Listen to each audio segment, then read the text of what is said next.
भगवान श्री कृष्ण युधिष्ठिर से कहते हैं, गुरु तीर्थम परम ज्ञानम अतस्तीर्थम न विद्यते, ज्ञान तीर्थम परम तीर्थम ब्रह्म तीर्थ सनातनम। गुरु रूपी तीर्थ से परमात्मा का ज्ञान प्राप्त होता है, इसलिए उससे बढ़कर कोई तीर्थ नहीं है। ज्ञान तीर्थ सर्वश्रेष्ठ तीर्थ है और ब्रह्म तीर्थ सनातन है। कोई मान करे या अपमान, पूजा करे या तिरस्कार, अथवा गाली दे या डांट बतावे, इन सभी परिस्थितियों में जो क्षमाशील बना रहता है वह तीर्थ कहलाता है। आत्मा नदी भारत पुण्य तीर्थम, आत्मा तीर्थम सर्व तीर्थ प्रधानम। राजन, आत्मरूप नदी परम पावन तीर्थ है, यह सब तीर्थों में प्रधान है। आत्मा को सदा यज्ञ रूप माना गया है। स्वर्ग मोक्ष सब आत्मा के ही अधीन है।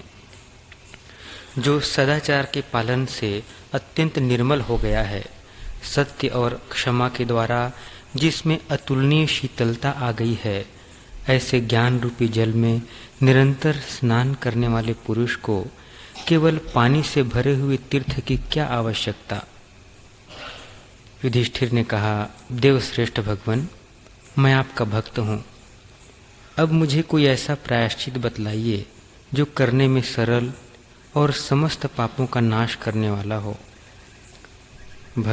श्री भगवान बोले, राजन, पिबेत तु पंचगव्यम यह पौर्णमास्यामुपोष्यतु तस्य नश्यति तत्पापम यत् पापम पूर्व संचितम।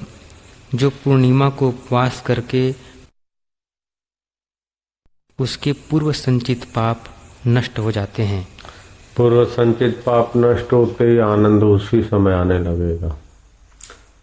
जब भी आनंद आए तो समझो पाप नष्ट हुए और पुण्य का फंडा फूटा है। समझो हमने भगवान को देखा, मंदिर में गए, आनंद आया, अथवा संत को देखा, आनंद आया, अथवा संत ने हमको अंगूठा दिखा दिया तो बोले, लो, इतने बड़े संत हो के अभी भी बचकानी नहीं गई। ऐसा तो कोई होता है? तो समझो पाप फोर्स कर रहा है। दुख हुआ किसी बात का तो पाप का ही फल है, दुखाकार वृत्ति पैदा कर देगा। अगर यूं दिखा दिया कि देखो कैसे निर्दोष है बालक की, नहीं अभी भी देखो यूं कर रहे, हमारी खुशी प्रसन्नता देने के लिए देखो कैसा गए, अंगूठा दिखा दी, मेरे को ऐसा कर दी। तो जहां सुखद वृत्ति पैदा हो वहां पुण्य वृत्ति, पुण्य का प्रभाव है, और जहां दुखद वृत्ति पैदा हो वहां पाप का प्रभाव है। तो कोई मर जाता है तो बोले, हाँ तो मोह तो पाप है ना, मोह सकल व्याधि न कर मूला। मोह के कारण रोते दुख होता है। नहीं तो ऐसे ऐसे लोग हुए हैं कि जिनके बच्चों की मृत्यु हो गई और बोले कीर्तन चालू रखो, उसका बाद में करेंगे। ऐसे भी है। बच्चे का एक्सीडेंट हो गया, बोले जिंदा है कि मर गया है? तो बोले आप कसेरा जी इतने बड़े सेठ अपने बेटे के लिए ऐसा कैसा बोलते? बोले एक्सीडेंट हुआ है, अगर जिंदा है तो उसको हॉस्पिटल में भर्ती कराने की व्यवस्था करो, अगर मर गया है तो उसके लिए शमशान की व्यवस्था करवा के आऊं। जय दयाल कसेरा। नारायण नारायण नारायण नारायण। नजरें बदली तो नजारे बदले। 15वीं शताब्दी की एक घटना है। बंगाल में गौड़ राज्य के सुल्तान अलाउद्दीन शाह का वजीर बहुत ही वफादार था। वह सौंपा गया हर कार्य बड़ी तत्परता व लगन से करता था। सुल्तान अपने वजीर के काम से बहुत ही संतुष्ट था। एक दिन सुबह सुबह सुल्तान का हुक्म आया कि वजीर तत्काल दरबार में पहुंचे। बारिश के दिन थे, बादल गरज रहे थे, बिजली चमक रही थी, आंधी तूफान के साथ धुआंधार वर्षा भी हो रही थी। ऐसी स्थिति में भी वजीर दरबार में हाजिर होने के लिए चल पड़ा। मार्ग में एक भिखारी को उसकी पत्नी कह रही थी कि वह भिक्षा मांगने जाए। भिखारी ने पत्नी से कहा, अरे पगली, कुत्ता या लोमड़ी जैसे प्राणी भी इस वक्त बाहर नहीं निकलते तो मैं क्यों जाऊं? हाँ, इस समय कोई गुलाम या नौकर जरूर बाहर निकल सकता है। ये शब्द वजीर के कानों में पड़े और हृदय की गहराई तक असर कर गए। वजीर गंभीरता से विचार करने लगा, क्या मैं एक भिखारी या कुत्ते से भी गया बीता हूँ, जो पेट पालने के लिए एक गुलाम जैसा दिनहीन जीवन जी रहा हूँ। दुनियावी भोग, ऐश्वर्य, मान प्रतिष्ठा में फंसकर मैं कितना पराधीन जीवन बिता रहा हूँ। मनुष्य जीवन का वास्तविक उद्देश्य इतना तुच्छ जीवन जीना तो हो नहीं सकता। उस वास्तविक उद्देश्य, महान उद्देश्य को जाने बिना, उसे हासिल किए बिना मेरा जीवन पशु से भी बदतर है। मैं कैसा मूर्ख हूँ कि अभी तक मैंने शाश्वत, वास्तविक, मुक्त जीवन की प्राप्ति का कोई यत्न नहीं किया। वह यत्न तो क्या, विचार तक नहीं किया। यदि अभी इसी वक्त मेरी मृत्यु हो जाए तो मेरी क्या गति होगी। इस प्रकार के विचारों में खोए हुए वजीर के पैर वहीं रुक गए। शीतल हवा चल रही थी, फिर भी वजीर का शरीर पसीने से तरबतर हो गया। शरीर में कंपन होने के साथ ही उसका हृदय तेजी से धड़क रहा था।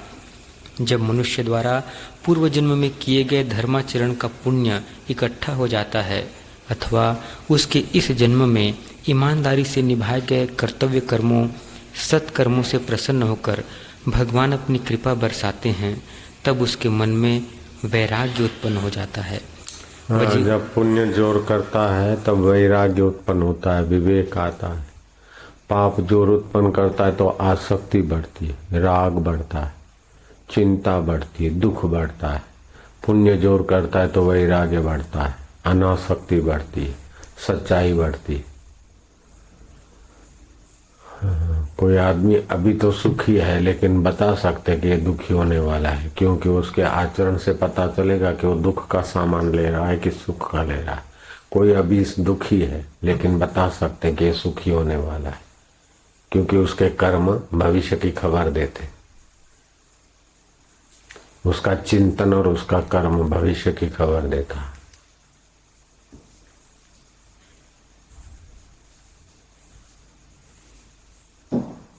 वजीर ने दृढ़ निश्चय किया, अब शेष जीवन में गुलाम या नौकर बनकर नहीं, अपितु भगवान का भक्त बनकर भगवत भक्ति तथा आत्मचिंतन में ही बिताऊंगा। वजीर ने तत्काल अपने पद से इस्तीफा दे दिया और ईश्वरोन्मुख जीवन जीने लगा। आगे चलकर उन्हें श्री चैतन्य महाप्रभु का शिष्यत्व प्राप्त हुआ और वे ही महान भगवत भक्त कवि पंडित रूप गोस्वामी के नाम से विख्यात हुए। वही मंत्री स्वामी रूप गोसाई बन गया। कहाँ तो गुलाम होकर जा रहा था, एक भिखारी की बातचीत हृदय में लग गई। अपने को तो संत की भी नहीं लगती, अपना हृदय कितना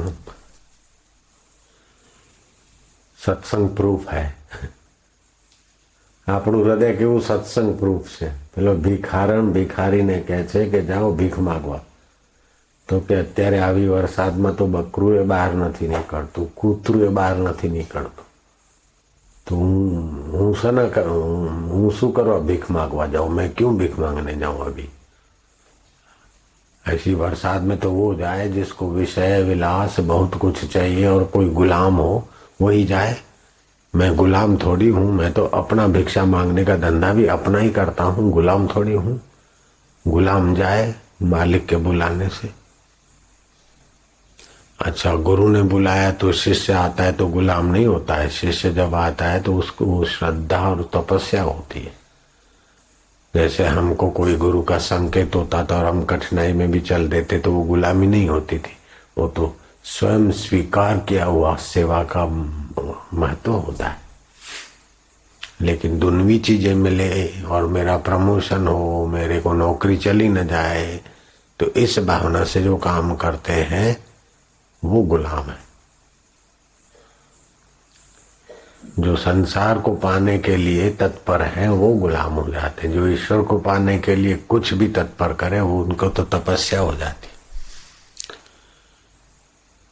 तो भिखारन को सुनाता है भिखारी, और मंत्री ने सुन लिया और मंत्री के पैर डगमगाए और सोचा कि आयुष्य नष्ट हो रही है, कितना भी शरीर को खिलाओ पिलाओ घुमाओ वाह वाह कराओ, ये शरीर तो मर जाएगा, ईश्वर प्राप्ति क्यों न करें। तो वो ही फिर चैतन्य महाप्रभु का शिष्य बन गया, रूप गोसाई के नाम से बड़ा सज्जन पुरुष बन गया। कहाँ तो एक राजा का मंत्री था और कहाँ एक संत का सत शिष्य बन गया, रूप गोसाई चैतन्य महाप्रभु का। ભિખારણ ને ભિખારીની વાર્તાલાપથી અસર થઈ ને અહીં સત્સંગની અસર ના થાય, એટલું બધું સત્સંગ प्रूफ हृदय है। मेरे को तो आज दोपहर को कहीं एकांत में जाने का तो पहले से ही था, कल रात को ही जाने का था, लेकिन फिर देर हो गई तो सोचा सुबह जाएंगे। तो सुबह जाने के विचार में चलो, फिर ऐसे बैठ गए कि उठने की इच्छा नहीं हुई। तो अभी भी सोचा कि संध्या यहीं कर ले ध्यान में। फिर सोचा कि कोई दूर से आए होंगे और हम नहीं जाएंगे तो दूसरे दिन भी लोगों को लगेगा बापू है कि नहीं, चलो जाके आते। वशिष्ठ महाराज ने राम जी को सत्संग सुनाया तो राम जी जो प्रश्न कर सकते हैं वो साधारण आदमी तो नहीं कर सकता है, और उसका उत्तर जो वशिष्ठ जी दे सकते वो दूसरे की ताकत नहीं है। तो भगवान राम ने सवाल कर दिया कि प्रभु शरीर का खुराक तो अन्न है, अन्न फल जल आदि, और वो शरीर अपना नहीं है, वो तो मर जाएगा, तो अपना खुराक क्या है? बाप रे, कैसा सुंदर प्रश्न है। अपन तो आत्मा है, नित्य है, और शरीर अनात्मा है, जड़ है, अनित्य है, प्रकृति का है, और हम चैतन्य है, पुरुष के हैं, परमात्मा का सनातन अंश है। तो शरीर का खुराक तो अन्न जल फल आदि है, इसको तो दिन रात गद्दार को खिलाते हैं, और ये कितना भी खिलाओ पिलाओ फिर भी इतना बेवफा है कि कभी खांसी तो कभी बुखार तो कभी ये तो कभी गड़पण, तो इस आखिर मरो, शमशान में कूटी बाळो लो। પછી એમ ના કે કાંતિ જાય છે કે મરદું જાય છે, એટલે દિલીપ જાય છે કે નહીં, આ તો મરદું જાય છે, અને હાડકા ઓળખાય નહીં કે આ કાંતિના છે કે દિલીપના છે, અને ઘરે આવવા ના દે કે અપશુકન થાય। ઘર બાંધ્યું છે આપણે, કેટલા કોષ કબાળા કરીને ઘર બાંધ્યું છે, ઘરમાં આપણા હાડકા ના મુકાય। લો, આ 2-5 વર્ષ 10 વર્ષમાં આવું થઈ જવાનું। तो भी आ सत्संग प्रूफ हृदय थયું કે બાપુ આમ વાટ જુએ, કોઈ આવે તો હું આપી દઉં, પણ કોઈ મળતા જ નથી। कोई पात्र मिले तो मैं दे डालूं, मेरे पास तो बहुत खजाना है गुरु जी का। सबकी इच्छा तो है, लेकिन इच्छा गर्भवती रहती है, बिना गर्भ की इच्छा नहीं होती। तो इच्छा के गर्भ में पुत्र है, परिवार है, धन है, संसार है, कि इच्छा के गर्भ में भगवत प्राप्ति है। अगर इच्छा के गर्भ में भगवत प्राप्ति है तो उसको भगवत प्राप्ति की प्यास को बढ़ा दो, तो इच्छा का पेट फाड़ के भगवान प्रकट हो जाएंगे हृदय में। गुरु के हृदय से भी उछल कर वो 2 वचन निकल जाएंगे, दृष्टि निकल जाएगी, काम बन जाएगा।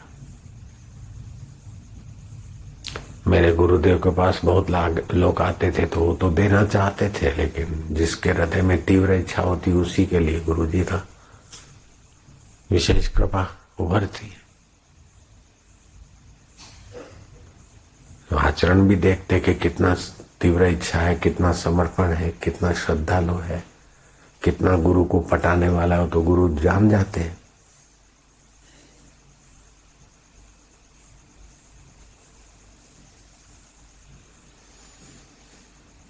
तो भगवान राम ने पूछा कि शरीर का खुराक तो हम जानते हैं, लेकिन हमारा अपने खुराक का, आत्मा का खुराक क्या है? तो बोले उस आत्मा का खुराक है ध्यान। ध्यान से वो पुष्ट होता है। जप ध्यान जप करते करते उसके अर्थ में लीन हो जाए, ध्यान में लगे। और ऋषि दयानंद कहते थे कि हर एक आर्य मनुष्य को, समझदार मनुष्य को 2 घंटा ध्यान रोज करना ही चाहिए। और जो घर बार छोड़कर साधक बन गए उनको 4 घंटे ध्यान करना चाहिए, तो ये आत्मा पुष्ट होगी, प्रकट होगा। और भगवान शिव का कई बार श्लोक सुनाया, नास्ति ध्यानम समम तीर्थम, नास्ति ध्यानम समम यज्ञम, नास्ति ध्यानम समम दानम, तस्मात् ध्यानम समाचरेत। श्री कृष्ण अर्जुन को युद्ध के मैदान में योग की, ध्यान की महिमा बताते। तो ध्यान का तो कितना महत्व है, लेकिन ही है दिन पूरा कर देंगे। 1 महीना खान पान सात्विक रखे और प्राणायाम अच्छी तरह से करे, ध्यान में बैठे तो कितना बुद्धि में रित भर जाएगा, सत्य भर जाएगा, बुद्धि सुविकसित हो जाएगी। लाखवां हिस्सा बुद्धि का विकास कर रहे हैं वो बुद्धिमान कहलाते। लाखवां हिस्सा अगर ध्यान आदि करे तो कई हिस्से विकसित होते तो परमात्मा भी प्रकट हो जाए। हे प्रभु, मैं प्रातःकाल 4 बजे उठकर आपका भजन करूं, सारा दिन आपका भजन करूं, भजन करते करते ही सोऊं, भजन करते करते ही उठूं, और जिनको भजन करने की गरज नहीं है, व्याकुलता नहीं है, वे छोड़ दे भजन और सोचें कि जब भगवान कराएंगे तब करेंगे। तो भगवान तो पता नहीं कब कराएंगे, उसका कोई हिसाब तो है नहीं, वे तो परम स्वतंत्र हैं। इसलिए दिल में व्याकुलता होनी चाहिए। वह समय कब होगा जब हमें भगवान के दर्शन मिलेंगे। दिल में व्याकुलता का होना आवश्यक है। अपने को इतना ढालो कि क्षण भर भी भगवान के बिना व्यतीत न हो। रो भगवान के लिए, हंसो भगवान के लिए, चलो जैसे परिक्रमा कर रहे हैं, खाओ जैसे भगवान को भोग लगा रहे हों, सुनो जैसे भगवान का भजन हो, बोलो जैसे भगवान का प्यारा प्यारा नाम हो। अपने जीवन की एक एक क्रिया को, एक एक क्षण को भगवान से भर दो, आपको परमानंद की प्राप्ति होगी। परमानंद उसको बोलते कि भगवान के दर्शन से परमानंद प्राप्त होता है, चला जाता है, लेकिन उस समय थोड़ी झलक आती। लेकिन आत्मा का अनुभव हो तो फिर जैसा भगवान परमानंद में रहते हैं ऐसे अपन भी रहेंगे। परमानंद का मतलब हे नहीं होता है, परमानंद होता है, वो तो जानते जिनको साक्षात्कार होता है।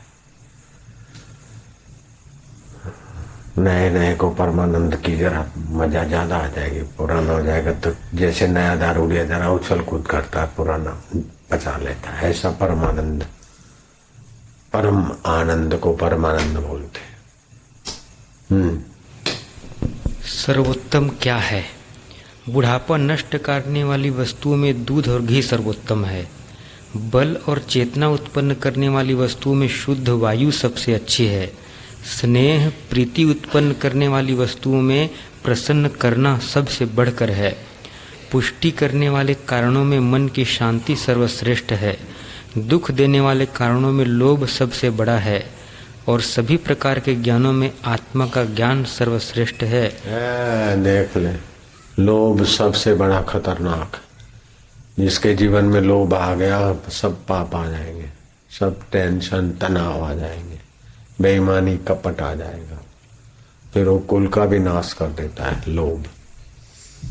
लोभ मोह, कुटुंब का मोह, ये सब, और स्वास्थ्य के लिए शुद्ध हवा, आरोग्य के लिए दूध, ज्ञान में सबसे बड़ा ज्ञान आत्मज्ञान, उसी का इधर दिन रात पठन पाठन होता है।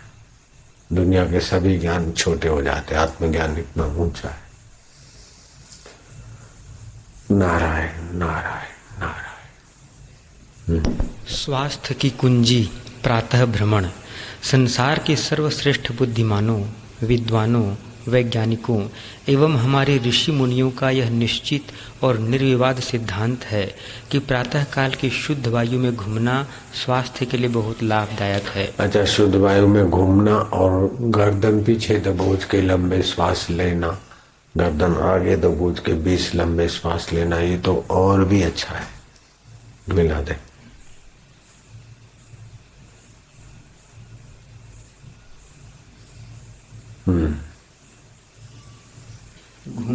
समय सपाटे के साथ तेजी से चलना चाहिए।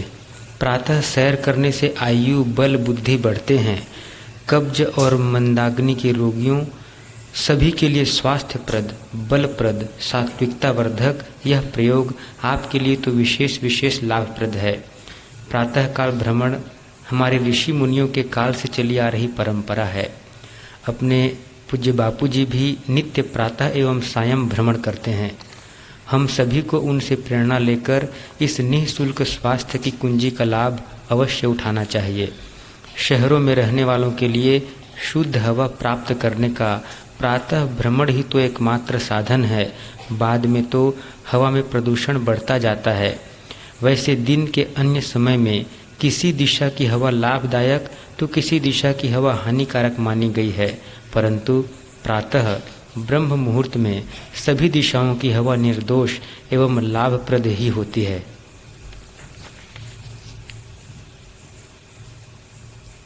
प्रातः समय के वायु को सेवन करत सुजान, ताते मुख छवि बढ़त है, बुद्धि हो तो बलवान।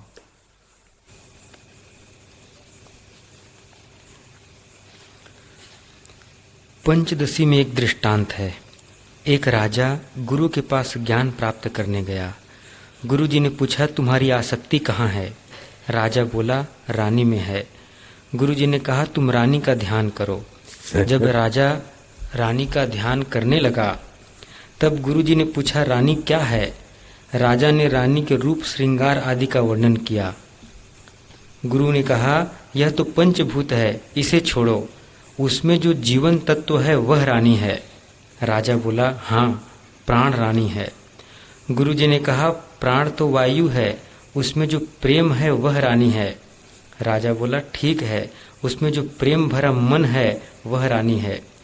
गुरु जी, यह ठीक नहीं है, उसमें जो ज्ञान है वह रानी है। राजा बोला, ठीक है। सुनो, ये ठीक नहीं, यहाँ तक पहुंच गए, अब आगे बढ़ो। यह ठीक नहीं, यहाँ तक तो समझ गए, अब थोड़ा और गहरे में जाओ।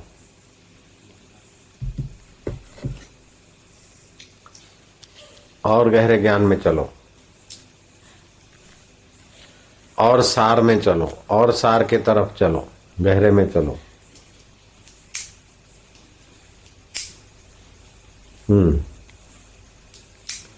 गुरु बोले, तुम अब भी नहीं समझे, उसमें जो आनंद है वह रानी है। राजा बोला, ओह, मुझे उससे जो सुख मिलता है वही रानी है। गुरुजी बोले, उसमें जो अखंड सत्ता, ज्ञान एवं आनंद है वह रानी है, वही तुम हो। तुमने अपने विषय में अब तक विचार ही नहीं किया।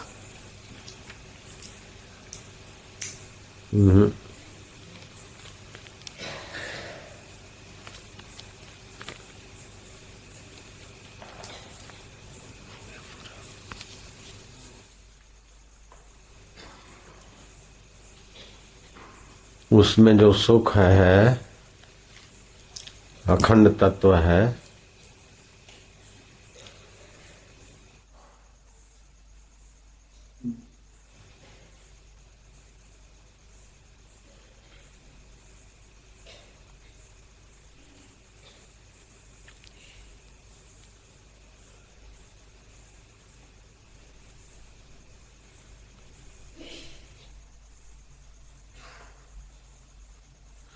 नहीं, जो सुख है अखंड तत्व है, जो सुख है अखंड तत्व है, वो तुम्हारा आत्मा है। उस अपने आत्मा के विषय में विचार नहीं किया। जैसे कुत्ता हड्डी चबाता है, अपने मसूड़े के रक्त के स्वाद से हड्डी में आरोपित करता है, ऐसे ही पुरुष स्त्री एक दूसरे में सुख का आरोप करते हैं। सुख अपने अखंड तत्व का होता है।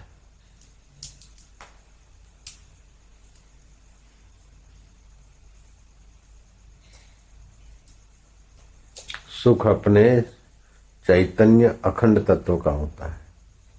सुख की झलक अपने चैतन्य अखंड तत्व की होती है।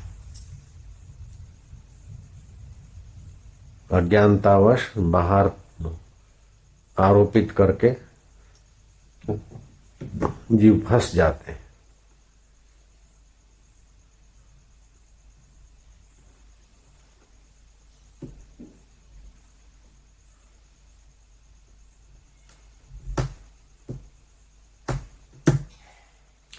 अब दिए में सुख नहीं है, पतंगिया आरोपित करता कि यहाँ सुख है, तो अपने आरोप से फिर सुख का थोड़ी मजा आती है और फिर बदले में जलता है, मरता है। ऐसे ही पुरुष आरोप करता है कि पत्नी में सुख है, पत्नी आरोप करती है पुरुष में सुख है, फिर मिलते जुलते और खाली होते और ठूस बन जाते हैं। और क्या होता है, धोखा ही धोखा खाते और क्या है।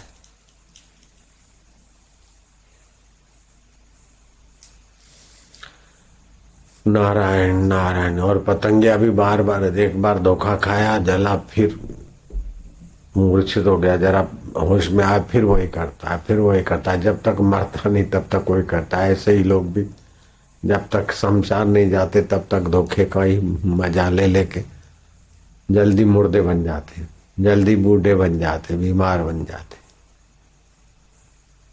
लेकिन अपन तो सत्संग रूप है, कोई असर नहीं होती, क्या पता क्या है। वो तो भिखारी की बात असर हो गई, मेरी बात असर नहीं होती क्यों। उस मंत्री का पुण्य परिपक्व था, पका फल था, एक जरा सा झोंके से आ गया। नारायण नारायण नारायण। हे राम जी, युवा अवस्था में वैराग्य नहीं, जैसे मरुभूमि में वृक्ष होना कठिन, ऐसे संसार में उलझे हुए को विवेक वैराग्य होना कठिन है। लेकिन अतिवृष्टि पड़ती है मरुभूमि में तो वहां भी वृक्ष हो जाते। ऐसे ही अति सत्संग और सुमरण हो तो फिर वहां विवेक वैराग्य जग जाता है। इसलिए सत्संग सुमरण बढ़ा देना चाहिए।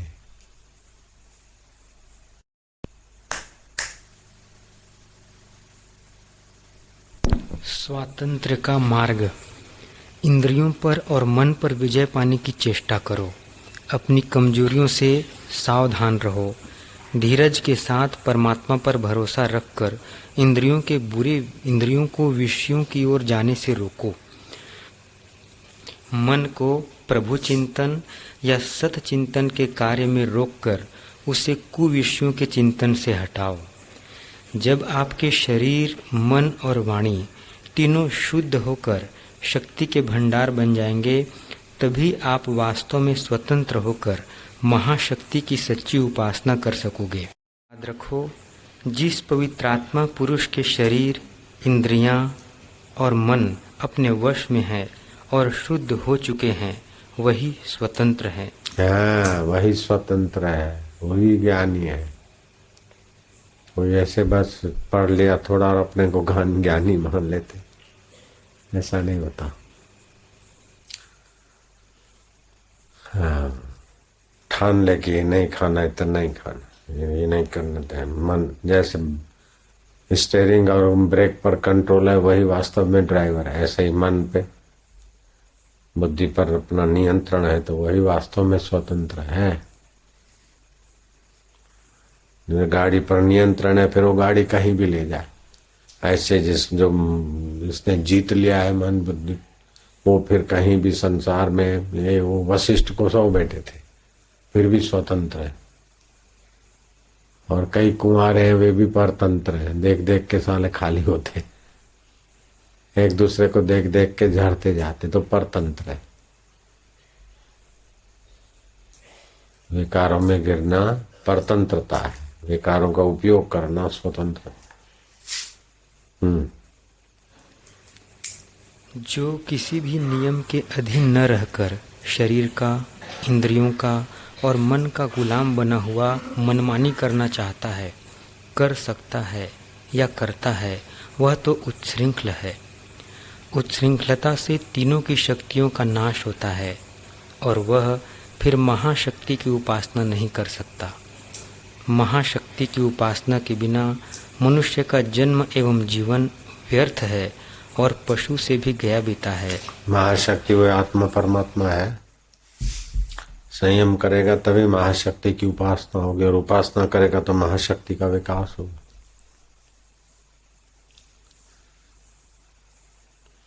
चटोरापन से तो काम नहीं चलेगा।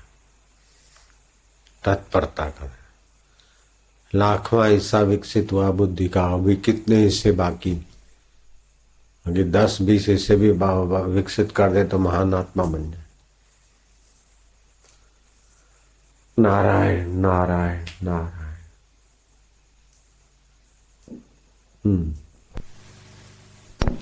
हे राम जी, आत्मदेव की पूजा सुनो। जब तुम आत्म पूजा में स्थित होगे तब और पूजा तुमको सूखे तृण की तरह तुच्छ प्रतीत होगी। दान भी आत्मदेव को ही करना है, सो बोध से करने योग्य है। वैराग्य, धैर्य और संतोष बोध का कारण है। यथा लाभ में संतुष्ट रहकर ब्रह्म विद्या का विचार करो और संतों का संग करो। इन साधनों से जब बोध रूपी सूर्य का उदय होगा तब द्वैत रूपी अंधकार का नाश हो जाएगा और ज्ञान रूप ही भासित होगा। फिर जो ज्ञान उपजा है वह भी शांत हो जाएगा। इससे उसी देव की पूजा करो जिससे आत्म पद को पाओ। उसी आत्मदेव की पूजा करो जिससे आत्म पद पाओ। आत्मदेव की पूजा से और पूजाएं सब सूखे तिनके जैसी लगेगी। वो मंदिरों में इधर उधर पूजा करते, क्या क्या करते, वो सब जब तक आत्मदेव की पूजा का तरीका नहीं मिला तब तक केजी में घूमते हैं बेचारे। 5 साल का बच्चा 3 साल का हो केजी में रहे, 5 साल का हो केजी में रहे, कोई हरकत नहीं। लेकिन 80 साल के बूढ़े भी केजी में ही पढ़े थे, कैसा है? पहली क्लास में ही पढ़े, बाल मंदिर में ही पढ़े रहते, कैसा है? गुरु के बिना सब ऐसे ही बेचारे सारी उम्र उसी बाहर की पूजा में ही लगे। आत्मदेव की पूजा करो तो बाहर की पूजा सूखे तिनके की नहीं लगेगी। वशिष्ठ जी बोलते, ये कर्मकांडी लोगों को समझ में नहीं आता। अतः गणपति पूजा करी से, अतः ये करे श्यामा, वो कर्ता बनते बनते बनते थक के मर जाते। कर्मकांडी ब्राह्मण लोग कर्ता बन बन के थक के मर जाते। अकर्तृत्वम अभोक्तृत्वम स्वात्मनम मन्यते यदा। अष्टावक्र कहते हैं अकर्ता अभोक्ता अपने आत्मा को जब मानेगा तो सारे कर्म बंधन छूट जाते। ओम ओम नारायण नारायण नारायण। ये आत्मदेव की पूजा अनुपम है, बहुत दिव्य है।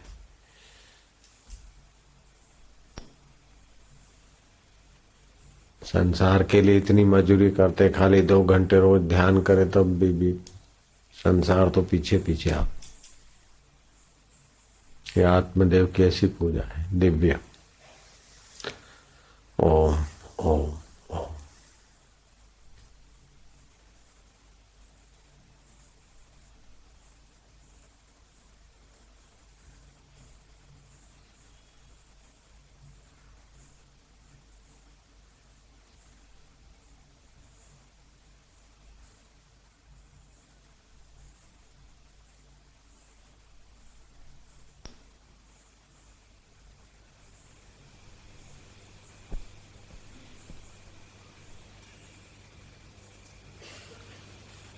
हे राम जी, आत्मदेव की पूजा के निमित्त फूल भी चाहिए, इसलिए आत्मविचार करके चित्त की वृत्ति अंतर्मुख करो और यथालाभ में संतुष्ट रहकर संतों की संगति करो। इन फूलों से आत्मा की पूजा करनी चाहिए। आत्मदेव की पूजा क्या है? यथालाभ में संतुष्ट रहो, संतों की संग करो और चित्त में विश्रांति पाओ। यही आत्मदेव को फूल अर्पण किए।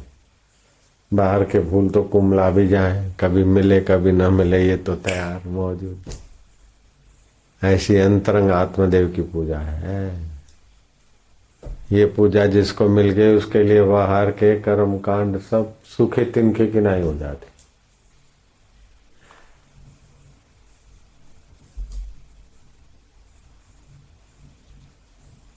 शुद्ध हृदय, विवेक, विचार संतों का सुन, भगवान नाम सुन। ओम ओम नारायण नारायण।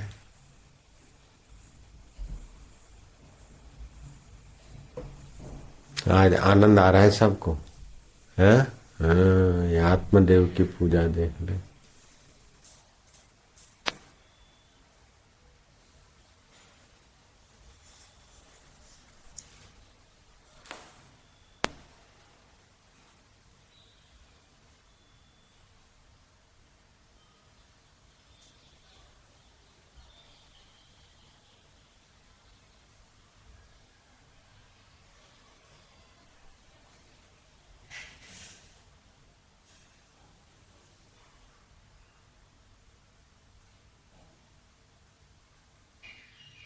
क्रिया की जाती है,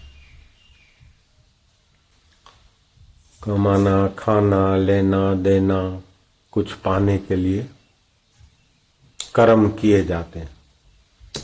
तो कर्म में सात्विक कर्म, राजस कर्म, तामस कर्म, जैसे कर्म ऐसा कर्ता को फल होता है देर सवेर, चाहे एक जन्म में हो चाहे 10 जन्म के बाद हो। एक होता है कर्म, दूसरी होती है क्रिया। जैसे रक्त का भ्रमण हो रहा है, श्वासोश्वास चल रहा है, आंख के पलकारे गिर रहे और स्वाभाविक क्रिया हो रही है, उसमें कर्तृत्व अभिमान नहीं, वो सहज में हो रही। तीसरी होती है लीला। लीला भगवान का जो भी अवतरण है और जो चेष्टा है, जो क्रिया कर्म है, वो सब लीला में गिना जाता है।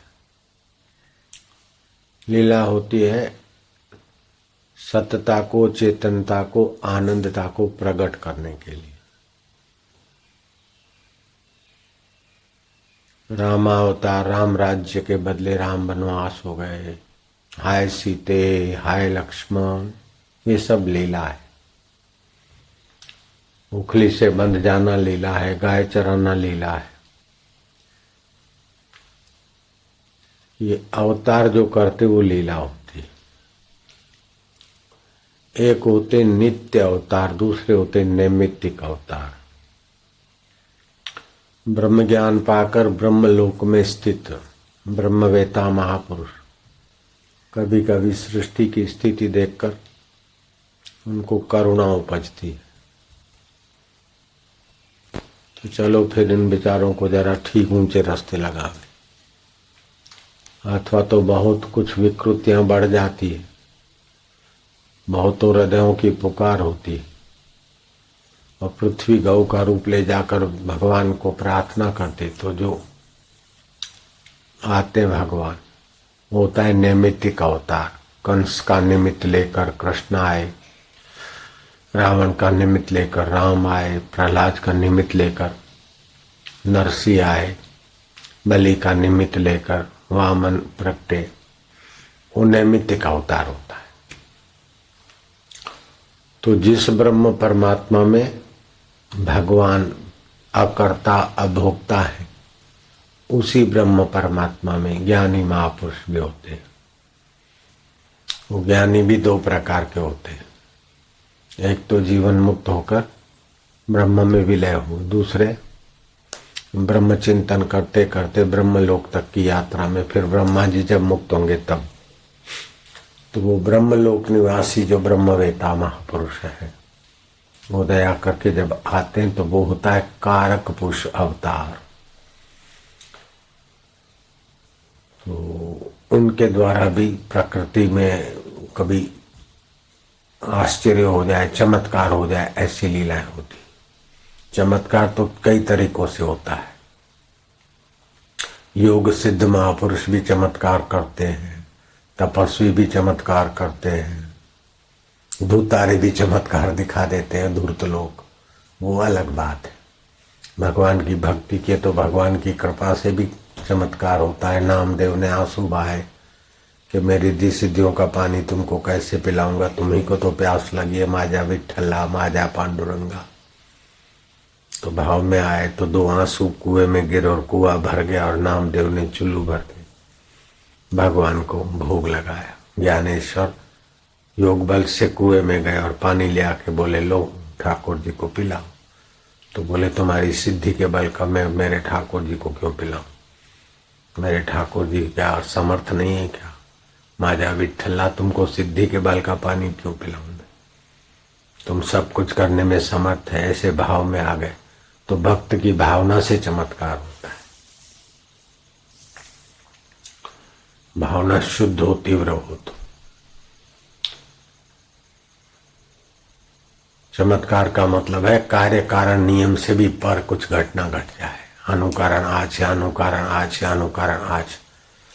जैसे शिवाजी महाराज दोपहर को समर्थ रामदास से आज्ञा लेके जा रहे थे तो रामदास ने कहा अब कब जाओगे, कब पहुंचोगे, भोजन करके जाओ। बोले गुरुजी मैं अकेला तो नहीं हूं, सारा झमेला है, सारा झमेला है, मेरे साथ इतने लोग हैं। अरे बोले कोई बात नहीं है, पहाड़ है ना, वहां से पत्थर हटा देना, अंदर जाएगा, सब व्यंजन तैयार मिलेंगे, सब खा लेंगे, नहीं खूटेगा।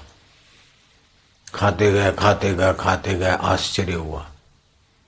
तो अब कार्य कारण का नियम कौन लाया रसोईया और कौन किसने पकाया, किसने गर्मा गर्म रखा। फिर बोले गुरुजी ये कैसा, तुकाराम को पूछना। तो तुकाराम ने भी ऐसा दिखा दिया। भरद्वाज के आश्रम में भरत जी को भी ऐसा मिला, राम जी को वापस लौटाने जा रहे थे तो राजा अकबर के दरबार में तानसेन था और तानसेन के संपर्क में अकबर ने ये बात सुनी कि हमारे गुरु जी है हरिदास महाराज। बोले एक बार हरिदास महाराज के दर्शन कराओ। वो कैसा गाते, बोले वो तो उनकी बात निराली। तो हरिदास महाराज के दर्शन किए और हरिदास महाराज का भजन सुनकर अकबर धन्य धन्य हो गया। हरिदास महाराज के गुरु थे सच्चिदानंद महाराज। वो कहीं जंगल में गए थे तो दूसरा भी एक साथी था विद्वान पढ़ाने वाला, उलझ गए, भूखे प्यासे मंदिर में पड़े रहे। तो एकाएक देखा कि एक दोने में 5 पेड़े, तानसेन के दादा गुरु। अब देखा 2 आदमी 5 पेड़ों से क्या होगा, तो मंदिर के ऊपर से आवाज आई, खा लो, चिंता मत करो, नहीं खुटेगा। वो 5 पेड़े खाते गए, लेकिन 5 पेड़े के 5 पेड़े दोने में।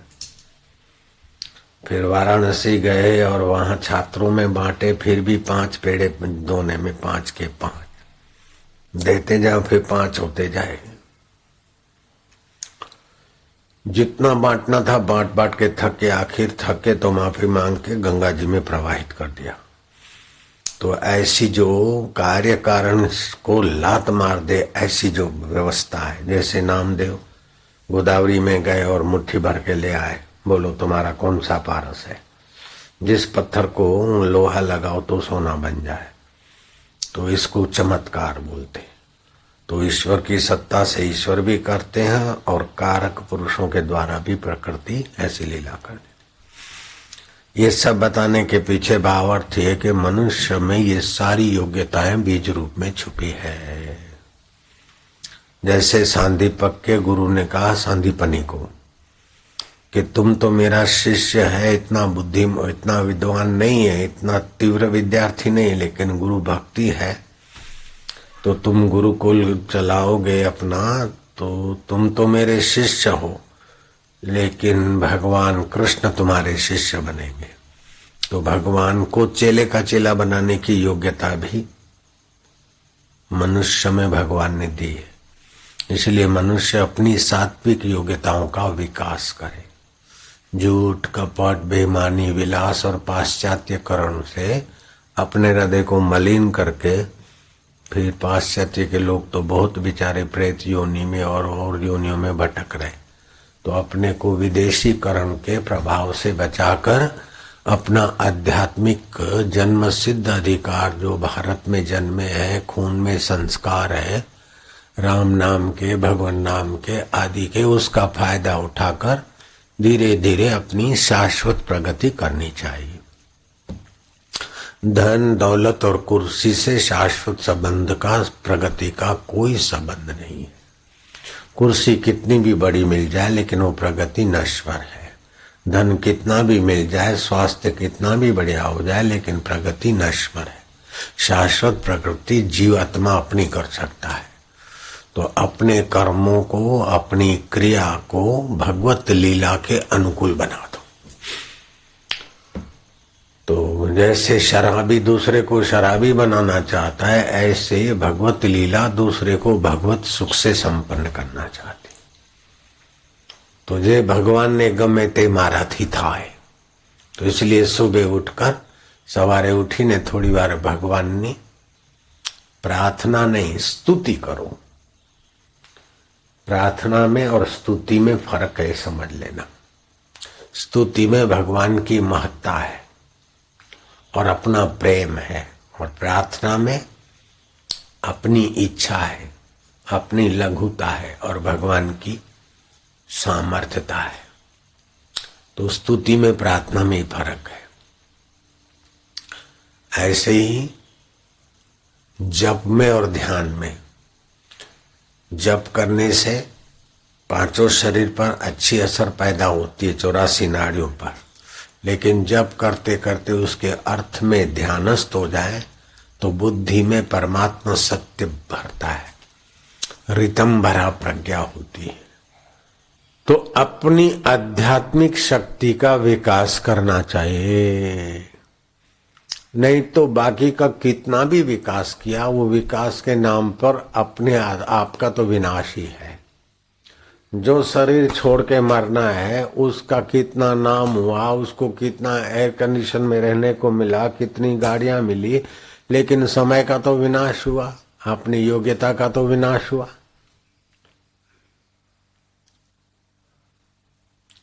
तो राजे महाराजे राजपाट करके मन चाहे भोग भोग के जब विवेक जगता था तो सोचते थे कि ततः कि आखिर क्या छेवटे शु।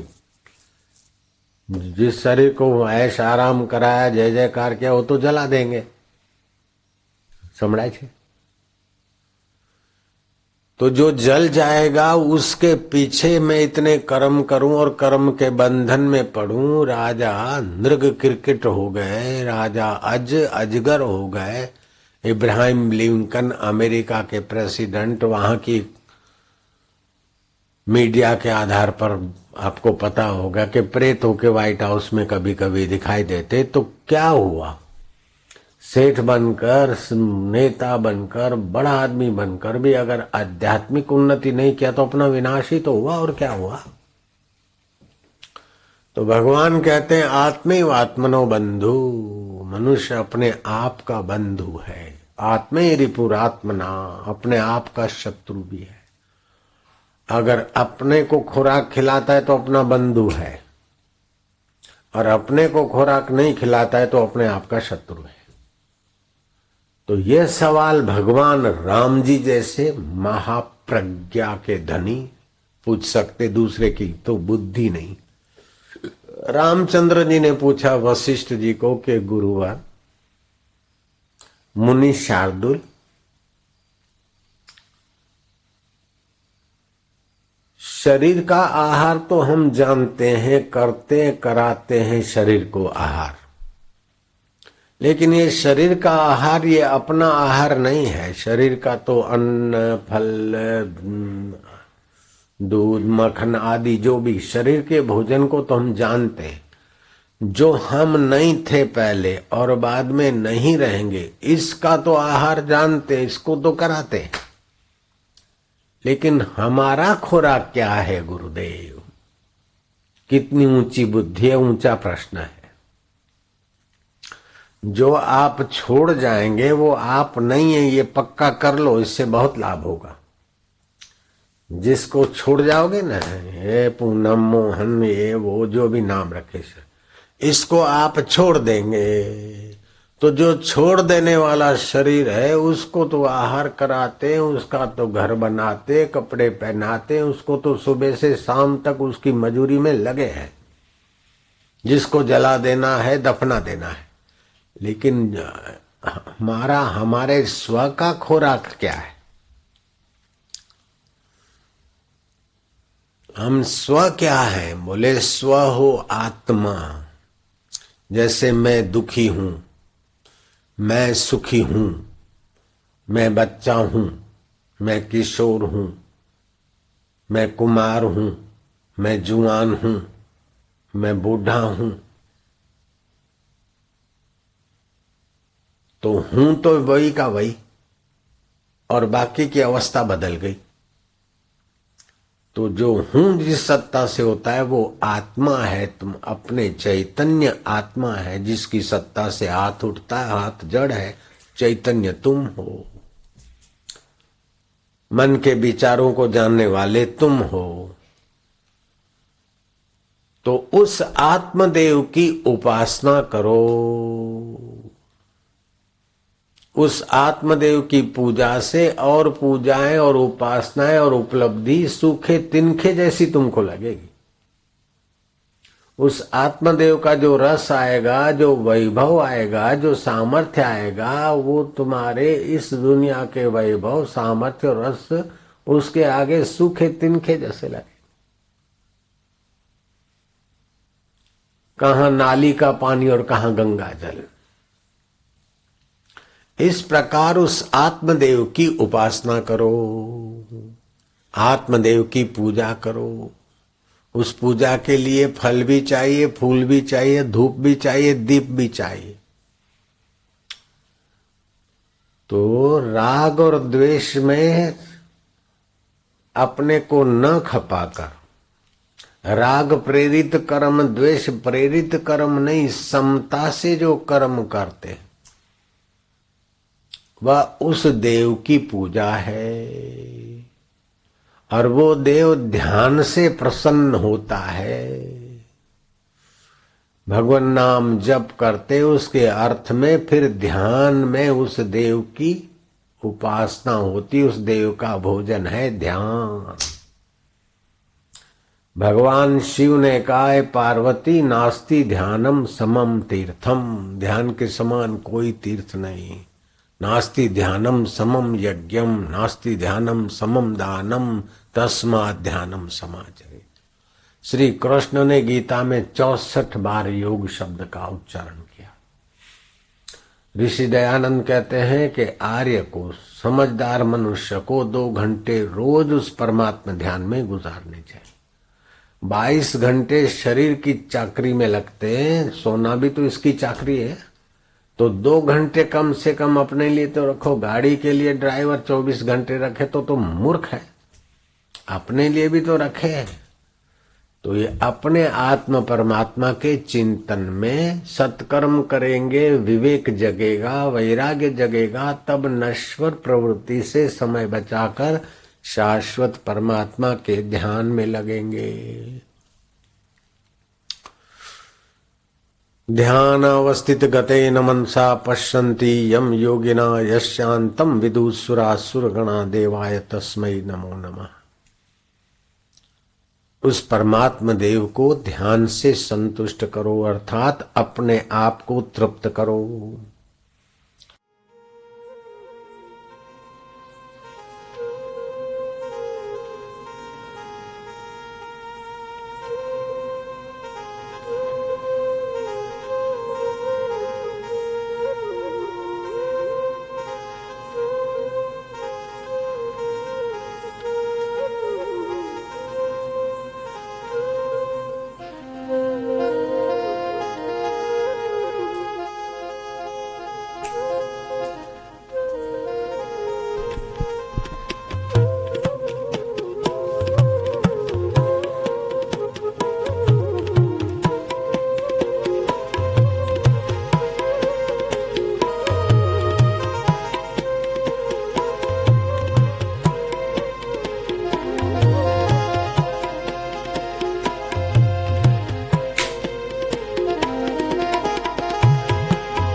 राम राम राम राम राम राम राम राम राम राम राम राम राम राम राम राम राम राम राम